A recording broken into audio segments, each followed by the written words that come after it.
So we got the debut of Aleister Black, now known as Malakai Black in AEW. Also the in-ring debut of Andrade.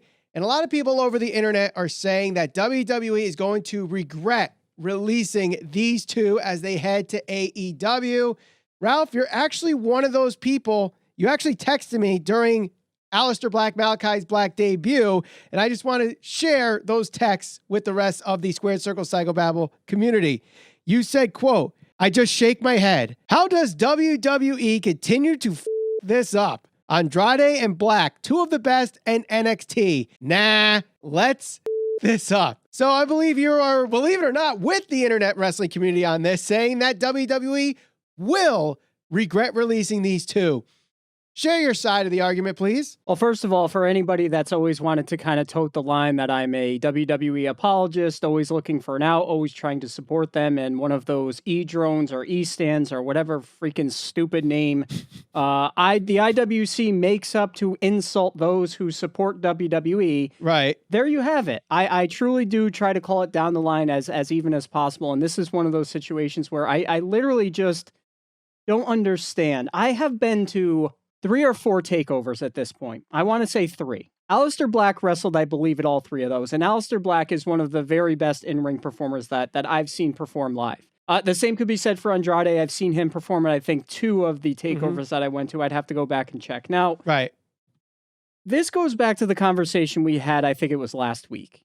Right now in pro wrestling, there are very few casual fans. The atmosphere around pro wrestling is very segmented. You have much more hardcore fan base, and you have fans that have essentially an alliance to or allegiance to, WWE. Some people prefer AEW. Some people prefer New Japan.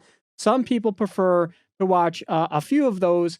But very rarely do you find somebody who's going to watch all of those. 1, because they either don't have the time, or 2, just because of the presentation of it, they don't agree with it. I, for myself, right. I will not go and watch Impact just because frankly, there's not much that interests me there. Now, someone may have a different stance. Now, I point this out because in a time where pro wrestling is so segmented and so tribalistic in its approach by the fan base, there are certain guys that you can rely on to attract the hardcore fan, right? And to me, Aleister Black and Andrade are guys, or even if you didn't want to put them in the championship title picture, like, they're so talented in the ring. Aleister Black just had a presence about himself. I mean, the entrance, the aura, everything about him, it was the first unique thing to come into wrestling, in my opinion, in a really long time. And it's just like, I look at that and I'm like, how do you guys not figure out what to do with these people?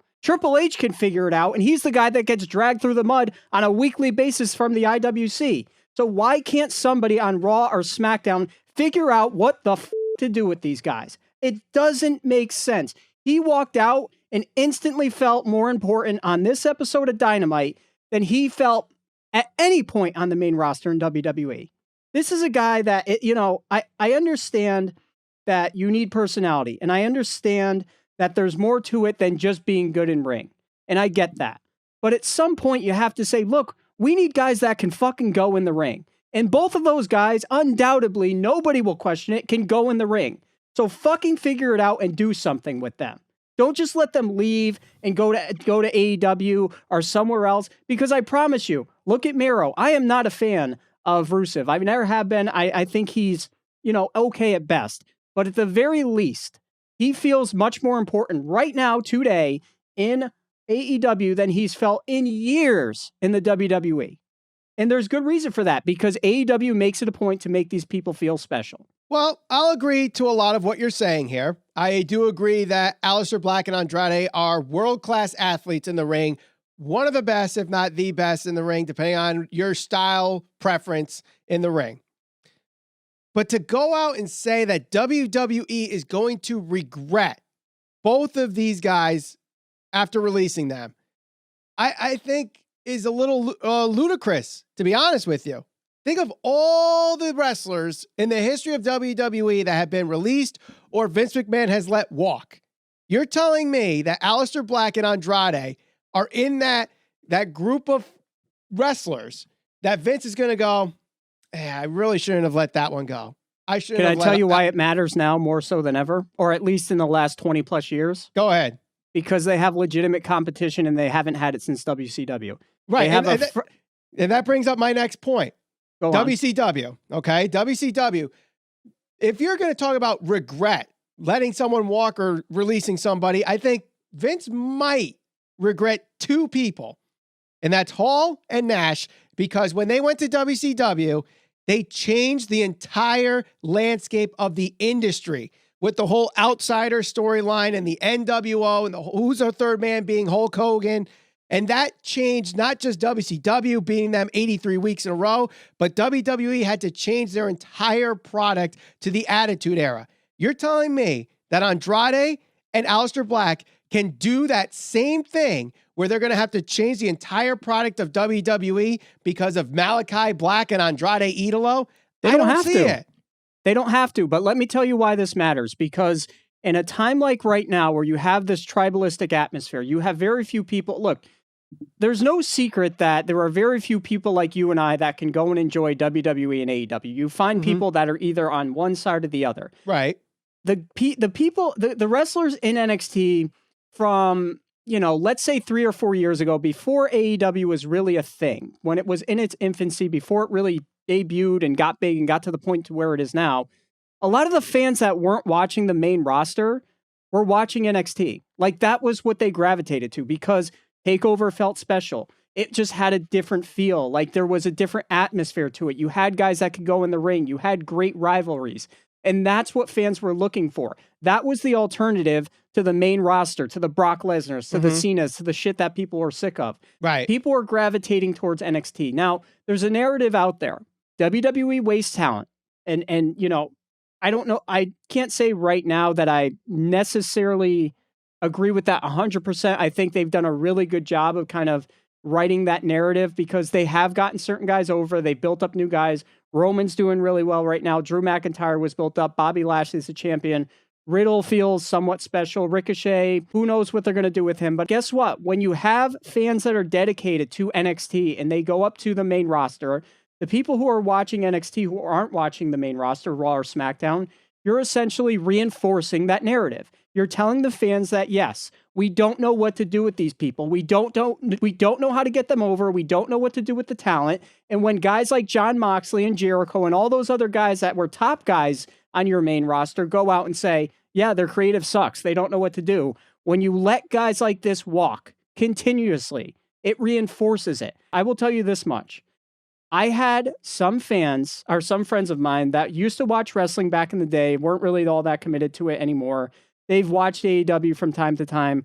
When Aleister Black showed up, I got a bunch of my friends that were texting me saying, hey, isn't that the guy from NXT? When did he go to AEW? I'm going to start watching again. This is getting interesting. There are going to be people like that. And eventually it's going to chip away. It's going to chip away. And guess what? As those people go to AEW and they start to see them have success and feel like they're important, eventually a big name will leave WWE. Could that be Daniel Bryan? I don't know. Could it be Kevin Owens? I don't know. But eventually you're going to get one of the top guys that's going to jump ship. And that will be exactly what you're talking about. Maybe Aleister Black isn't at the level of a Hall or Nash. And he's not because he wasn't never positioned in that way to be a top guy in WWE. But eventually, mark my words, I would say within 3 or 4 years, you get a top guy that's going to jump to AEW. If it's not Daniel Bryan, who knows what's going to happen with him. But when that happens, you're really going to start to see a shift both in the fandom and how people view AEW and the stars and see where they're going to go back and forth. And that's when the tide can really turn in AEW's favor. So these are minor battles that can help them win a war, so to speak. And I'm not saying they're going to put WWE under, but they can shift where the attention of the fans is more so on them and not so much on WWE. They could put WWE on their heels, in my opinion. I mean, here's the other thing you got to think about, though. NXT and AEW, both of them are wrestling shows. They focus on the in-ring wrestling. Even during the Attitude Era, Ruthless Aggression Era, Golden Era, the peak of WWE, they've always been a television show. So, while you can have the greatest wrestlers in the world like Andrade, like Aleister Black, that is just a tip of the iceberg. They could find great wrestlers all over the world, whether they're in Japan, England, the United States, wherever. And you got to have that charisma, that character. And Aleister Black could have been it. I'll agree. Yeah. Aleister Black could have been it. Andrade, on the other hand, unfortunately, English isn't his first language. So his push. It's an uphill battle for him. It's always going to be an uphill battle in WWE. Will these guys succeed in AEW? 100%. I believe that. And already feel they've been, like, I'll agree with you. AEW has put them in a position to already feel important. Same with Miro. But when it comes to WWE saying we're going to regret letting Miro go, letting Andrade go, letting Aleister Black go, that means when they were let go, they couldn't be replaced. They couldn't even find anything to do for them for 8 months or more. So you're telling me that they're regretting letting them go now because of one or two episodes of Dynamite? Nope. No. But you made the wrong comparison when you were talking about WCW, because there's one glaring thing that matters here, okay?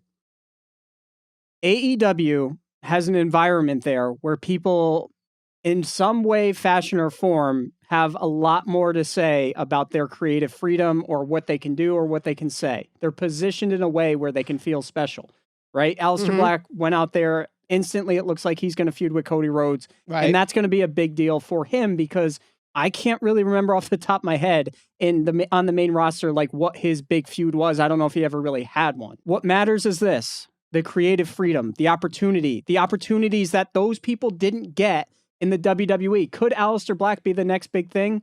I don't know. Maybe. There's a huge difference between the way that AEW is going to present their wrestlers versus the way WWE presents their guys, because if you're on the top, if you're Roman, if you're Drew, if you're Bobby Lashley, yes, you're getting put in a position where you're made to feel special. But there's a drastic drop off from the top of the WWE roster to the mid card to the tag team division and so on and so forth. And that has always been, that's been their issue for the last, we've talked about this for 10 years between you and I.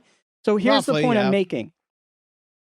The creative freedom, the opportunity, that is why certain guys left WCW and they went to the WWE, because WWE was going to give them opportunities, right? Chris Benoit, Eddie Guerrero, Chris Jericho, Rey Mysterio, Stone Cold Steve Austin. Stone Cold Steve Austin left WCW. They didn't want him. He went to the WWE. Got fired. He didn't leave. He got fired. It doesn't matter whatever the terms were, how his employment ended in WCW. There's a million different ways you could. Same could be said for the WWE and guys jumping ship to WCW. Eventually, whether it's in WWE or AEW, someone will be given an opportunity. They will say the right thing. They will do the right thing, and that they may be the next big star. But I trust AEW. If it's going to happen, it's not so much that I trust AEW. It's the fact that I know AEW is going to give people the opportunity to go out there and do essentially try as much as they possibly can to get themselves over. There's a certain level of creative freedom that's present in AEW. That's not there in WWE. And that's the thing that can come to bite them in the ass. Because eventually, if you continue to let guys go, whether it's Strowman or Aleister Black or whoever these guys are, if AEW wants them and they feel like there's value there, they go there and they may be the one person that says and does the right thing. And that could be where WWE can start to regret some of these releases, because now they have a legitimate company that's right at their heels, or at least kind of being presented as the number 2 wrestling promotion in the United States, if you will. So they've had the luxury of just being able to let guys go for since the death of WCW, essentially. So that's what I'm saying. There's an environment there and a culture there in AEW that they haven't had to deal with since WCW is gone. Could this be the catalyst of WWE changing their product and giving guys creative freedom? Maybe.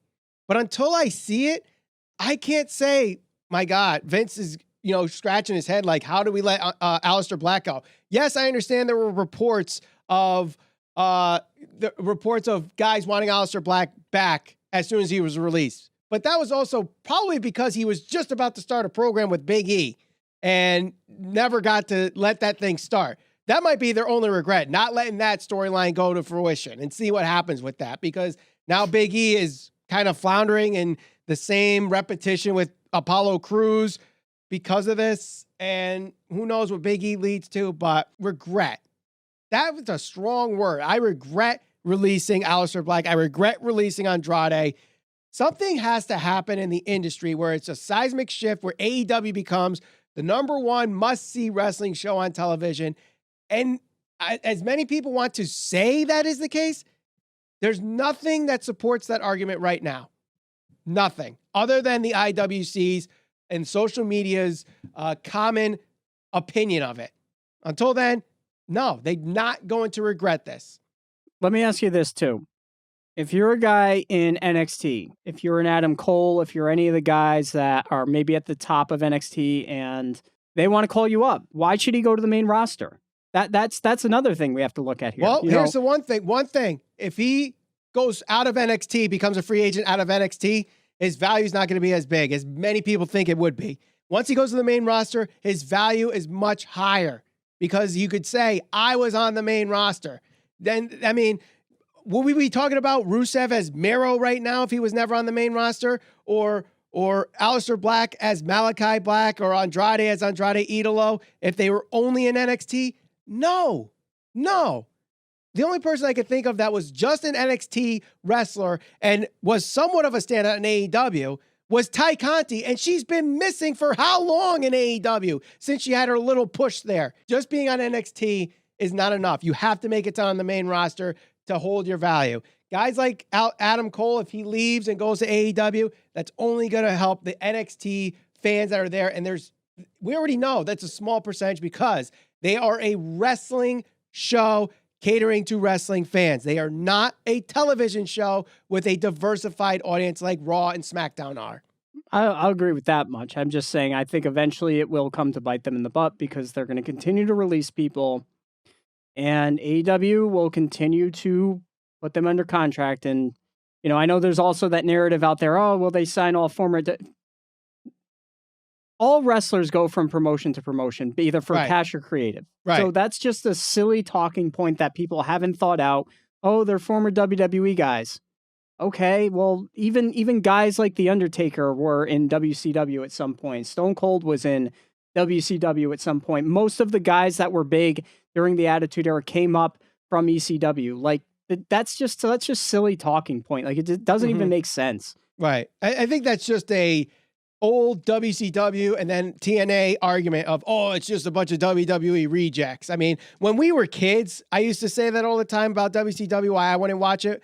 But I was 10. I wasn't 33.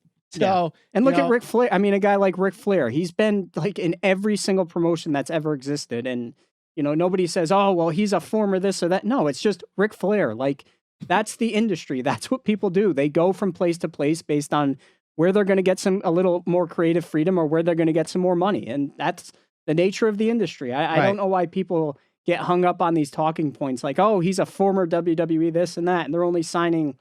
Well, of course you would. If you have those guys that are big names, why wouldn't you sign them? Right. Doesn't make sense.